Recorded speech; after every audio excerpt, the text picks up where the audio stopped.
Good morning बच्चों। आज मैं इस कक्षा में आप लोग की इस कक्षा में मैं वर कल पिछली कक्षा में मैंने आप लोग को बताई थी मात्राएं। क्या बताई थी बच्चों? मात्राएं। लेकिन उसमें से कुछ भाग बच गया है। लेकिन उससे पहले आज मैं आप लोग को ऐसे ऋतुओं के बारे में बताने जा रही हूँ जिस ऋतु से सभी लोग खुश होते हैं। और वो हमारा अभी इस ऋतु के बाद, इस ग्रीष्म ऋतु के बाद वह ऋतु आएगा। तो देखिए बच्चों, आज मैं जिस टॉपिक में मैं बात करने जा रही हूँ, आज मैं कक्षा 4 और 5 के बच्चों के लिए एक लघु निबंध लेकर आई हूँ और उस निबंध का नाम है वर्षा ऋतु। तो देखिए बच्चों, ग्रीष्म ऋतु के बाद वर्षा ऋतु आती है। तो बच्चों देखिए, आज मैं आप लोग को इस ऋतु के बारे में बताने जा रही हूँ। भारत में 3 महत्वपूर्ण ऋतुएं होती है। भारत में कितनी ऋतुएं हैं? महत्वपूर्ण 3 ऋतुएं होते हैं। ग्रीष्म ऋतु, जाड़ा और वर्षा। क्या होता है? ग्रीष्म, जाड़ा और वर्षा। तो देखिए बच्चों, ग्रीष्म ऋतु कौन से ऋतु को कहते हैं? गर्मियों के दिनों में जो ऋतुएं होती है उसे हम ग्रीष्म ऋतु कहते हैं।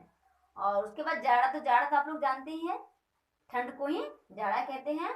और वर्षा ऋतु ऐसे ऋतु कहते हैं जिसमें बहुत अधिक वर्षा होती है, उसे हम वर्षा ऋतु कहते हैं। तो देखिए बच्चों, भारत में 3 महत्वपूर्ण ऋतुएं होती है, ग्रीष्म, जाड़ा तथा वर्षा ऋतु।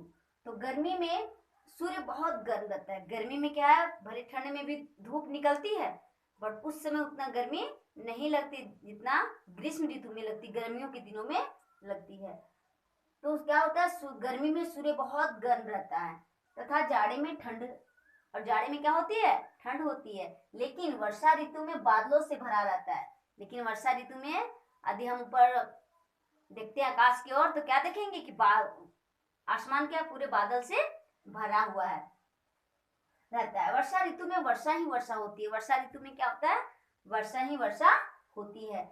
सभी जगह पानी हो जाता है, सभी जगह गड्ढा, सड़कें, बहुत जगह थोड़ा जहाँ पे होता है, सभी जगह कुएं, तालाब, सब चीज क्या होता है, पानी से भर जाता है।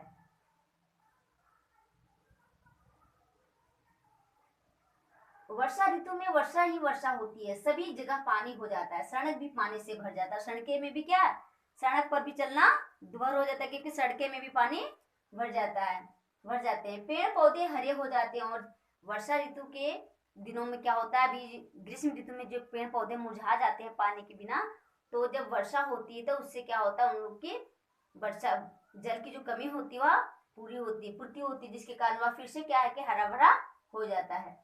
किसान बहुत खुश होते हैं जब बारिश होती है वर्षा की ऋतु में, तो वे किसान बहुत खुश होते हैं। किसान इसलिए खुश होते हैं बच्चों, क्योंकि किसान की जो फसलें होती है वे वर्षा ऋतु पे ही निर्भर होती है। इसीलिए किसान जब वर्षा होती है तो बहुत खुश होते हैं।